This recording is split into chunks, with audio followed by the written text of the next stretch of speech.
Aujourd'hui, le président Tshisekedi court un grand danger, un danger de mort, il faut le dire clairement. Puisqu'il a affaire à des personnes avec qui il a partisé, qui, à défaut du respect de cet accord, il le paiera de sa vie.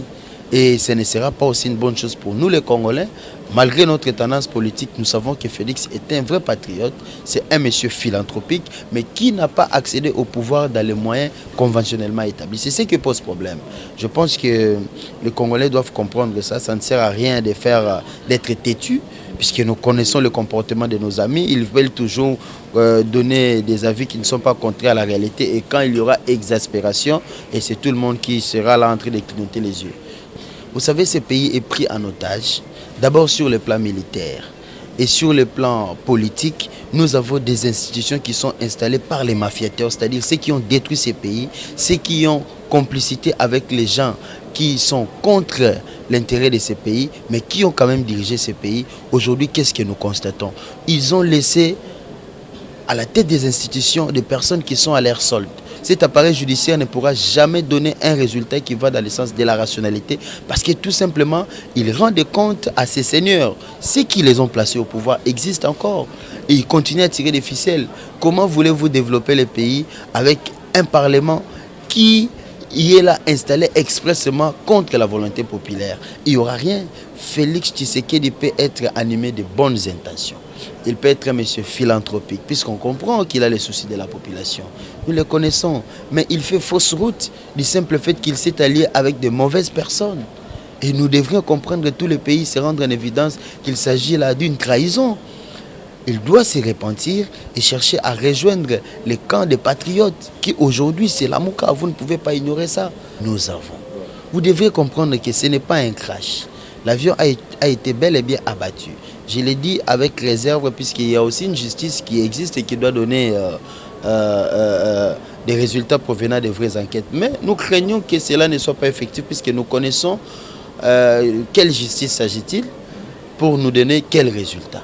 Donc nous pouvons avoir des spéculations bien fondées pour dire que cette affaire n'est pas claire.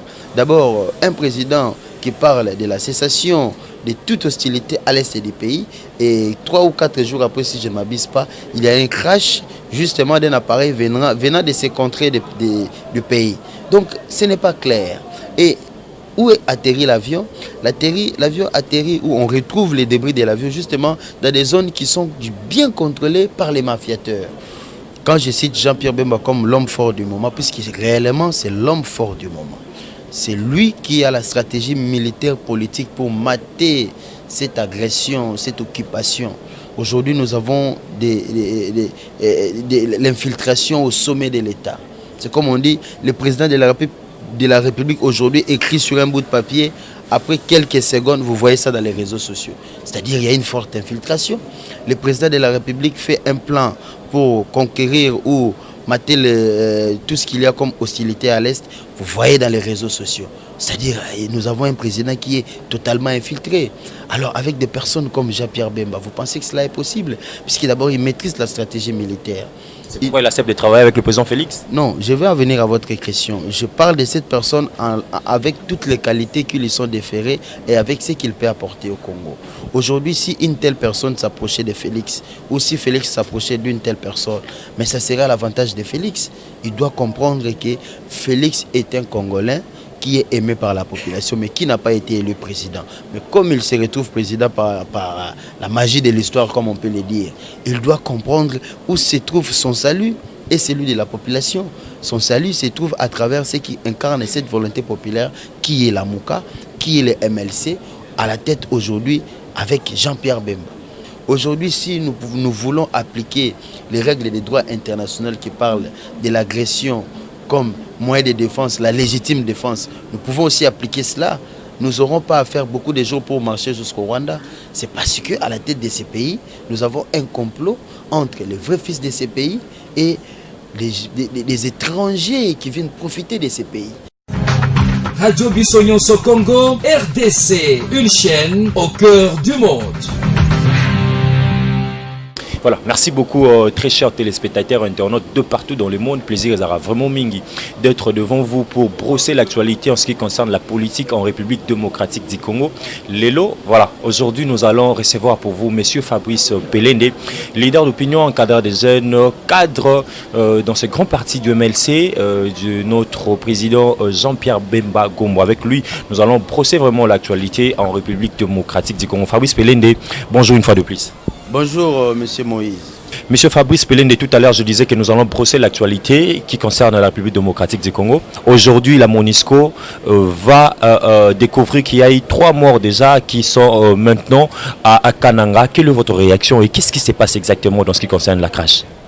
À notre avis, du simple fait que nous avons constaté qu'il s'agit d'un pouvoir qui n'est pas béni de la population, c'est-à-dire qui ne tire pas ses origines de la population, c'est-à-dire un pouvoir qui n'a pas été octroyé par le peuple.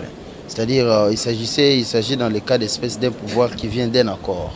Et un accord avec des gens qui ont détruit ces pays. Et ces mêmes gens qui ont détruit ces pays se sont constitués en mafiateurs, comme je l'ai toujours dit, en s'associant avec un pouvoir venant de l'étranger. Vous voyez qu'il y a un flou qui persiste dans la tête d'abord des Congolais qui sont face à un pouvoir qui vient pas de la volonté populaire, mais d'un accord. Un accord avec des familles politiques qui ont lamentablement échoué aux élections, mais qui se retrouvent au pouvoir, au détriment de ceux qui ont réellement gagné les élections, qui devaient être au pouvoir. Donc nous sommes dans un problème où il y a des comptes à rendre, non seulement vis-à-vis de la population, mais on constate qu'il y a des comptes à rendre entre les individus et certains individus. C'est-à-dire, je vais m'expliquer. Nous jetons aussi un regard fort à nos amis de l'IDPS pour leur dire de ne pas pavoiser, c'est-à-dire de ne pas se réjouir, aller vite en besoin suite à cette victoire parce qu'il est truffé des accords qui pourra coûter cher non seulement à la République mais également à la vie du président. Vous savez, moi j'aime plus l'histoire. Avant de constater ou bien de parler des problèmes qu'il y a aujourd'hui, il faudrait rentrer dans l'histoire. Nous faisons face à un pouvoir qui vient de l'étranger, puisqu'il faudrait le dire clairement. Le pays, en se voyant libéré par l'AFDEL, non seulement n'a pas libéré le Congo, mais a occupé le Congo par un pouvoir venu du Rwanda. Et jusqu'à aujourd'hui, ça pose problème, puisque l'essor de ce pays a été déclenché dès le moment où on a déclenché l'opération turquoise. L'opération turquoise, je pense que vous êtes journaliste, on aura peut-être plus à entrer dans les détails pour voir qu'il y a eu une manigance aussi de la communauté internationale pour permettre à ce que les frontières du Congo soient ouvertes et jusqu'à aujourd'hui, on n'arrive pas à les refermer.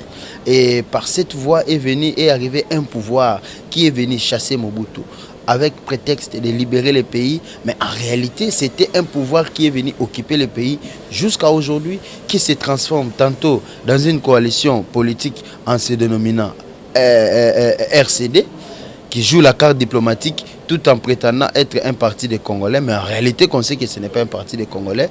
Et sous coulisses, ils tirent des ficelles avec des groupes rebelles qu'on appelle des M23. Vous avez connu des Kunda Batware, vous avez connu des Laurent Kunda. Tout ça, c'est un mouvement venu du Rwanda pour déstabiliser le Congo et qui, prétendant être les libérateurs, puisque nous avons écouté ce que M. Zavas Roubert a dit dans les médias. Que dire de ceux qui ont conduit au pouvoir physiquement les gens qui sont aujourd'hui au pouvoir? C'est pour dire quoi? Que nous avons un pouvoir qui vient de l'étranger. Et la seule solution pour sortir de cette impasse, il faudrait qu'il y ait un pouvoir qui vient de la population. Répondez maintenant à notre question, Fabrice Pelende, parce que là vous êtes allé... Je suis en train de répondre à votre question en épinglant les vrais enjeux. Aujourd'hui, le président Tshisekedi court un grand danger, un danger de mort, il faut le dire clairement. Puisqu'il a affaire à des personnes avec qui il a partisé, qui, à défaut du respect de cet accord, il le paiera de sa vie. Et ce ne sera pas aussi une bonne chose pour nous les Congolais. Malgré notre tendance politique, nous savons que Félix est un vrai patriote.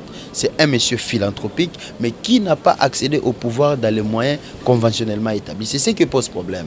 Je pense que les Congolais doivent comprendre ça. Ça ne sert à rien d'être têtu, puisque nous connaissons le comportement de nos amis. Ils veulent toujours donner des avis qui ne sont pas contraires à la réalité. Et quand il y aura exaspération, et c'est tout le monde qui sera là en train de clignoter les yeux.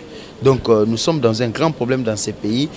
Nous avons un pouvoir qui n'est pas consolidé, qui n'est pas venu, qui ne provient pas de la population, mais plutôt un pouvoir qui vient de personnes qui ont été sanctionnées par la population. Et un pouvoir militairement installé au Congo qui exige également un autre pouvoir militaire pour le contrer. C'est depuis le vendredi que le président Félix Antoine Tshisekedi Tshilombo a demandé que les enquêtes se mènent par rapport à cette crash qui a vraiment frappé le peuple congolais. Croyez-vous avec les enquêtes que la MONUSCO est en train de mener? Et puis nous avons vu le ministre de la Défense nationale est déjà sur le lieu là où l'avion est tombé. Est-ce que vous êtes sûr que nous aurons vraiment les vraies informations concernant ce qui s'est passé sur cet avion? Vous savez, moi, ça me fait vraiment mal que si j'ai face à moi mes compatriotes qui ne comprennent pas la réalité de ces pays.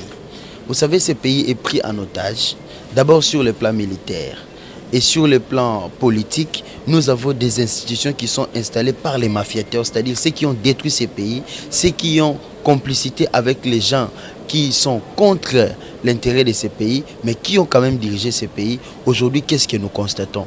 Ils ont laissé à la tête des institutions des personnes qui sont à leur solde. Nous avons notre justice qui est à la solde, qui est à la solde totale d'un ancien pouvoir installé par Kabila. Est-ce que vous pensez avoir une bonne justice avec cet appareil judiciaire? Non. Vous avez une CENI qui a été à la solde d'un pouvoir machiavélique qui œuvrait, qui travaillait à l'encontre de l'intérêt général. Et aujourd'hui, ils sont là.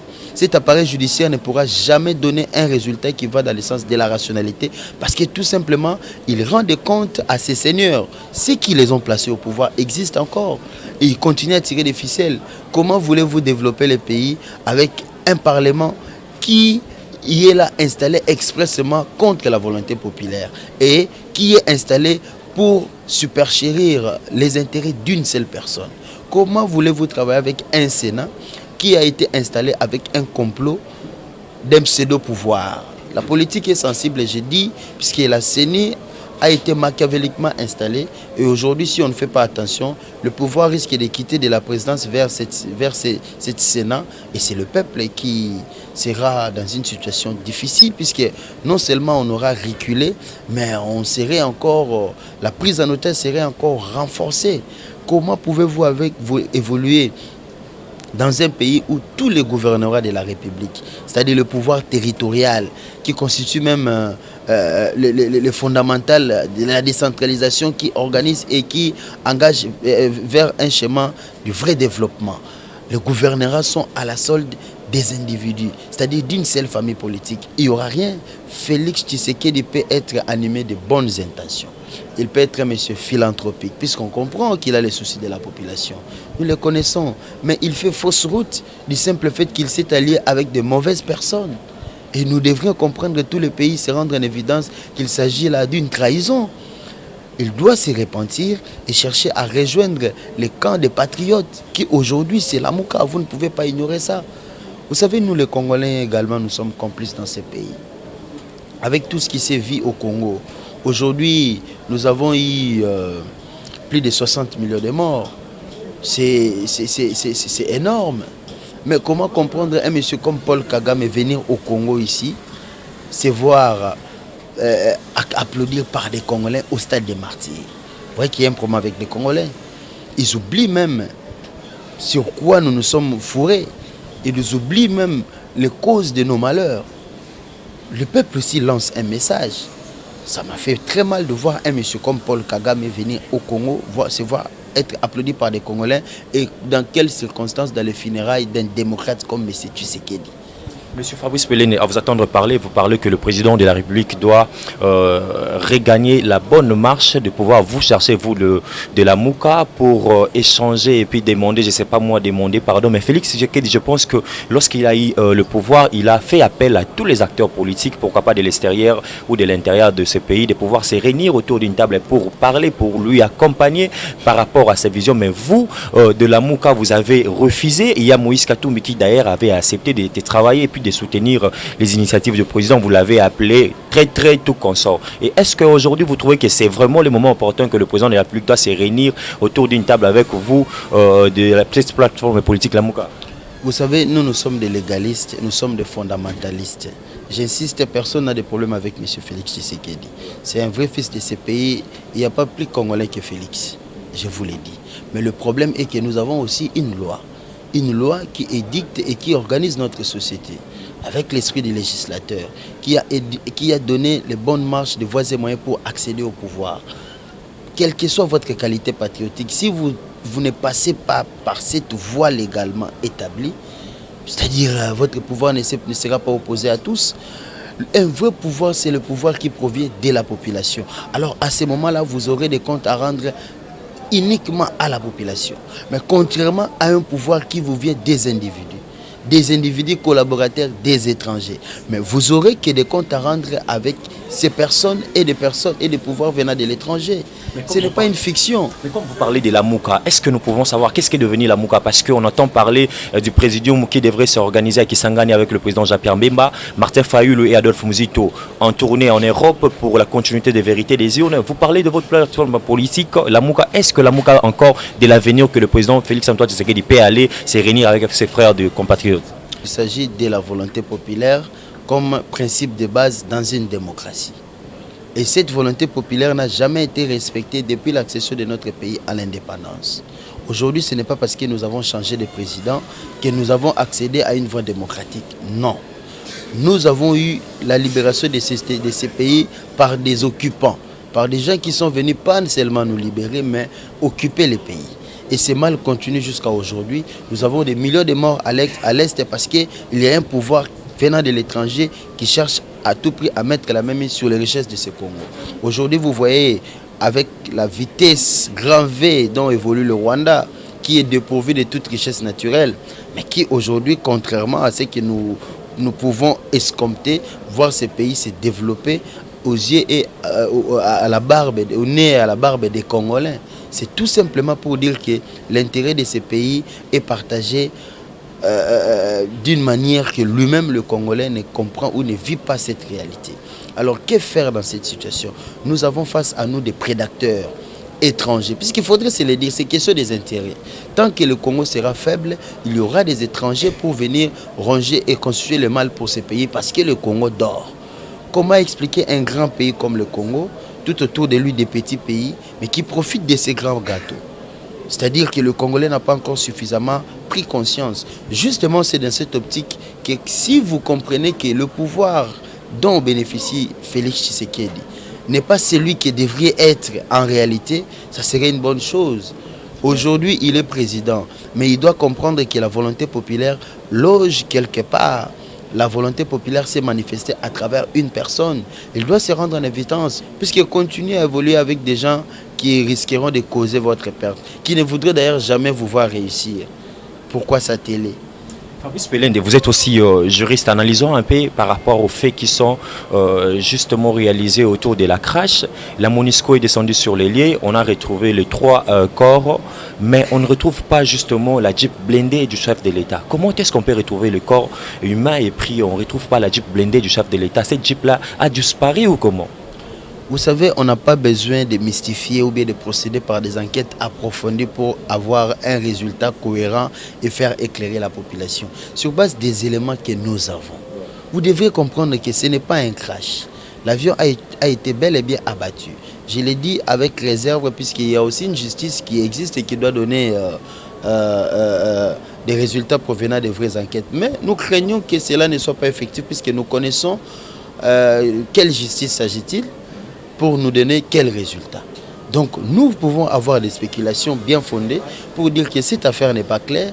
D'abord, un président qui parle de la cessation de toute hostilité à l'est du pays et 3 ou 4 jours après, si je ne m'abuse pas, il y a un crash justement d'un appareil venant de ces contrées du pays.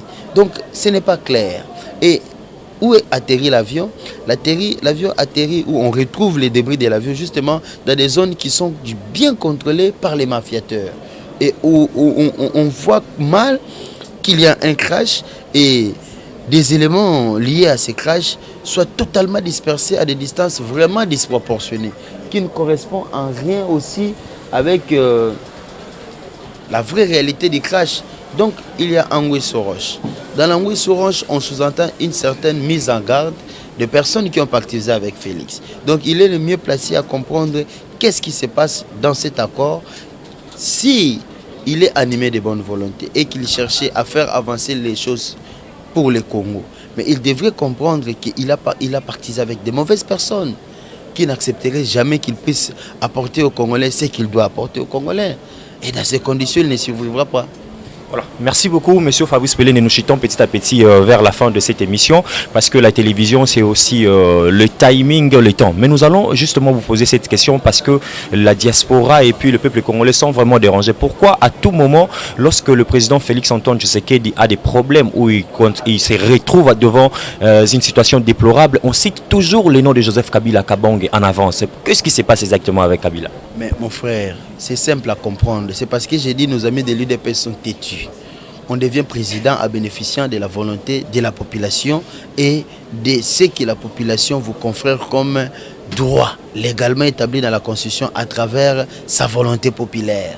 Mais Félix n'est pas devenu président dans ces conditions. Il est devenu président à travers un accord avec Kabila qui a échoué aux élections, y compris le même Félix. Mais comme ils se sont complétés, ils ont pactisé pour avoir le pouvoir. Déjà, ce pouvoir-là constitue un problème. Et le pouvoir de Félix sera toujours lié au pouvoir de Kabila. Parce que c'est Kabila qui a donné le pouvoir à travers un accord, partisan, c'est-à-dire qui ne concerne que des partis, qui n'engage pas tout le peuple. Aujourd'hui, ça pose un grand problème. Nous avons besoin, à la tête de ces pays, d'avoir une personne qui provient de la volonté populaire. Non seulement il provient de la volonté populaire, mais une personne qui est également fort politiquement, militairement, et qui est un vrai fils de ces pays. Alors, quand je peux citer Jean-Pierre Bemba. Aujourd'hui, si nous avons à la tête de ces pays un monsieur comme Jean-Pierre Bemba, élu par la population, qui bénéficie et qui n'a de comptes à rendre qu'avec la population. Je vous dis, cette histoire de Est finira dans le plus bref délai. Comme vous parlez de Jean-Pierre Bemba, une question aussi. Jean-Pierre Bemba, la personne qui mérite de diriger la République démocratique du Congo, mais c'est la même personne aussi qu'on attend déjà des soupçons, qui veut travailler avec le président Félix Antoine Tshisekedi, raison pour laquelle il vous a abandonné, vous, les gens qui prônent toujours la vérité des unes avec votre plateforme politique, la Mouka. Votre réaction? Bon, abandonner, c'est trop dire. Vous savez, nous cherchons tous l'intérêt général de notre pays, le Congo. Quand je cite Jean-Pierre Bemba comme l'homme fort du moment, puisque réellement c'est l'homme fort du moment, c'est lui qui a la stratégie militaire politique pour mater cette agression, cette occupation. Aujourd'hui, nous avons l'infiltration au sommet de l'État. C'est comme on dit, le président de la République aujourd'hui écrit sur un bout de papier. Après quelques secondes, vous voyez ça dans les réseaux sociaux. C'est-à-dire qu'il y a une forte infiltration. Le président de la République fait un plan pour conquérir ou mater tout ce qu'il y a comme hostilité à l'Est. Vous voyez dans les réseaux sociaux. C'est-à-dire nous avons un président qui est totalement infiltré. Alors avec des personnes comme Jean-Pierre Bemba, vous pensez que cela est possible? Puisque d'abord il maîtrise la stratégie militaire. C'est pourquoi il accepte de travailler avec le président Félix? Non, je vais en venir à votre question. Je parle de cette personne avec toutes les qualités qui lui sont déférées et avec ce qu'il peut apporter au Congo. Aujourd'hui, si une telle personne s'approchait de Félix ou si Félix s'approchait d'une telle personne, mais ça serait à l'avantage de Félix. Il doit comprendre que Félix est un Congolais qui est aimé par la population, mais qui n'a pas été élu président. Mais comme il se retrouve président par la magie de l'histoire, comme on peut le dire, il doit comprendre où se trouve son salut et celui de la population. Son salut se trouve à travers ce qui incarne cette volonté populaire, qui est la Mouka, qui est le MLC, à la tête aujourd'hui avec Jean-Pierre Bemba. Il doit approcher cette famille politique pour sa sécurité et pour l'intérêt général de la population. Donc c'est une démarche vraiment louable. Dernièrement, on était avec votre secrétaire maman Eve Bazaïba dans une interview qui nous a dit Jean-Pierre Bemba ne peut jamais travailler avec le président Félix Antoine Tshisekedi par rapport à son poids politique. Jean-Pierre Bemba mérite d'être élu président comme il a été élu en 2006 et non de travailler avec Félix comme son collaborateur. Mais aujourd'hui, nous voyons à la lire où vont les choses, le président Jean-Pierre Bemba peut accepter même qu'on lui donne l'Est du pays comme étant ministre de l'Intérieur et de la Sécurité. Non, ça vous mettez les charrues avant le bœuf. Quand nous parlons d'approcher, ce n'est pas travailler avec quelqu'un.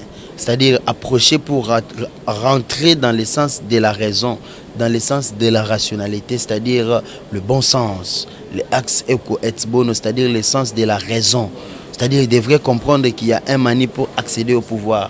Et comme cela n'a pas été effectif, ils doivent passer aussi par des arrangements politiques, pourquoi pas aussi des accords. mais des accords au fait qui profitera à la population et qui emballera l'intérêt de la population. Et non des accords qui ne profitent pas à la population et qui vont à l'encontre de l'intérêt de la population. Martin Fayulu avait initié une commission pour la réforme institutionnelle. C'est justement dans cette optique que Jean-Pierre Bemba voit Tshisekedi, puisque Jean-Pierre Bemba c'est un légaliste. Depuis la transition, puisque la transition c'est une phase d'imitation, depuis que nous avons accédé à la voie démocratique à travers les élections, dès que le MLC a constaté que le pouvoir en place ne jouait pas franc jeu, c'est-à-dire le pouvoir en place s'était transformé en un pouvoir prédateur, le MLC s'est réservé de participer à toute coalition politique qui entacherait son identité ou sa dignité politique.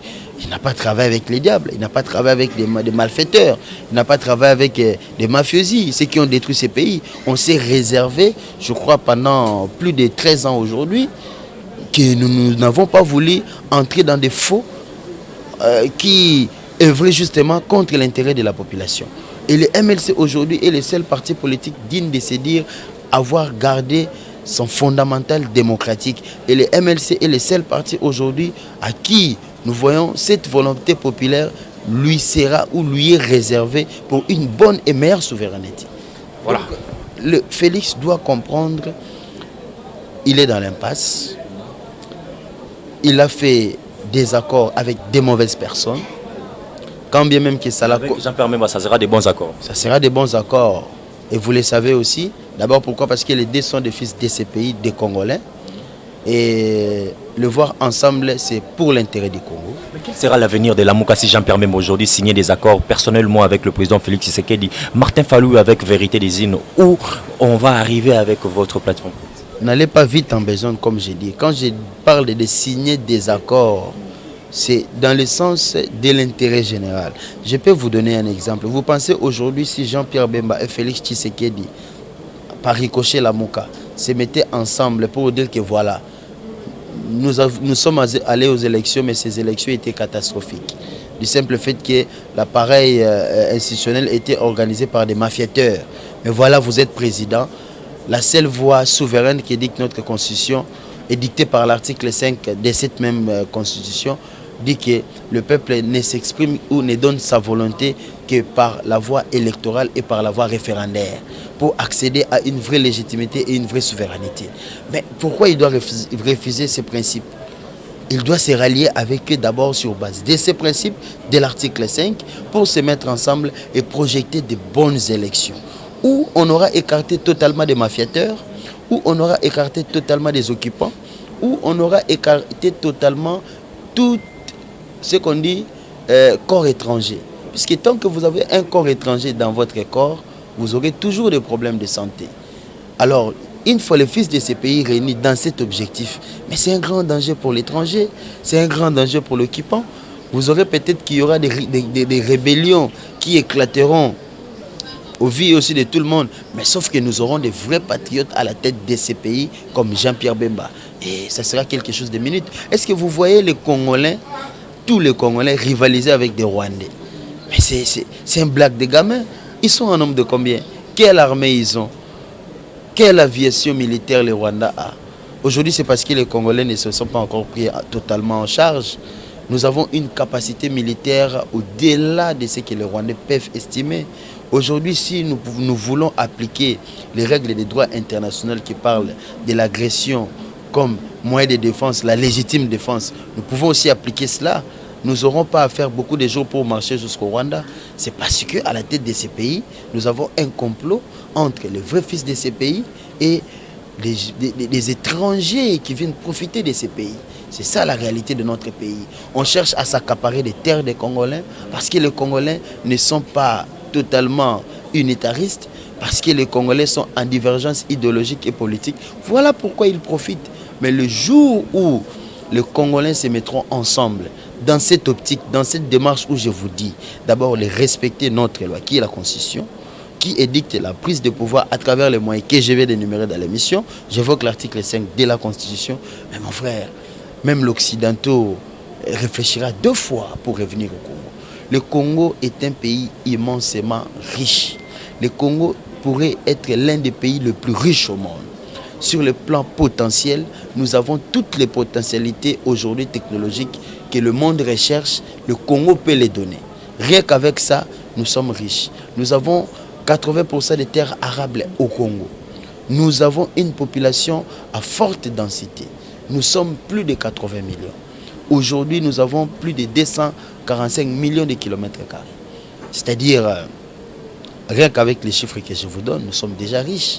Mais comment comprendre ces paradoxes de la pauvreté? Le pouvoir d'achat a diminué. Le peuple est délaissé. C'est-à-dire, aujourd'hui, on dépense suite aux besoins primaires limités. On ne peut pas aller au-delà de la projection sociale, tout simplement parce que l'appareil économique est en lambeaux.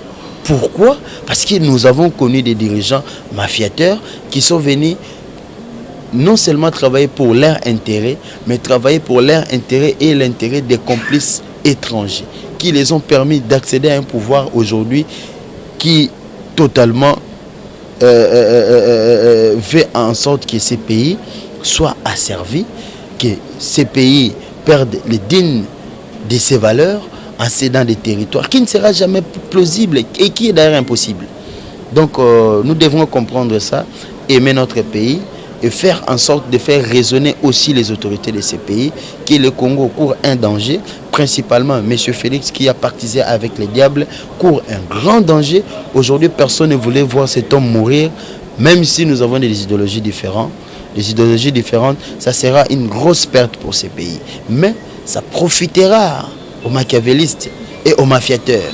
Voilà, merci beaucoup Monsieur Fabrice Pelene d'avoir accepté notre invitation. Et merci à vous, très chers téléspectateurs, internautes de partout dans le monde. Vous avez vraiment votre intention de pouvoir suivre cet entretien que nous avons réalisé aujourd'hui avec l'analyste politique, leader d'opinion en cadre des jeunes, président d'Avenir, Jeunesse Avenir, cadre du parti MLC. Avec lui, nous avons brossé bien et bien l'actualité politique en République démocratique du Congo. Déjà, prenez rendez-vous avec nous prochainement avec d'autres invités, pourquoi pas sur d'autres sujets d'actualité. Quant à moi, je dis un grand merci à tous les partenaires de BNC Live, pourquoi pas la radio Bissonio Sokomo RDC, entre autres le pasteur Joël Konde depuis les États-Unis, le président Godé KMB, Lisadel toujours en action, pourquoi pas à mon ami de tous les temps Giscard Goewa depuis les États-Unis d'Amérique, sans oublier la grande famille Bukasa, ma tantine que j'aime beaucoup, tantine Bukasa, pourquoi pas au président Bush depuis Washington. On se voit la semaine avec d'autres invités, pourquoi pas, j'allais dire on se voit prochainement avec d'autres actualités et d'autres invités. Au revoir. Vous êtes sur la radio Bissonio Congo RDC. Oui, tapez www.radio-congo-news.com, accédez dans notre site et avoir toutes nos informations. Soyez le mieux informés dans le monde numérique.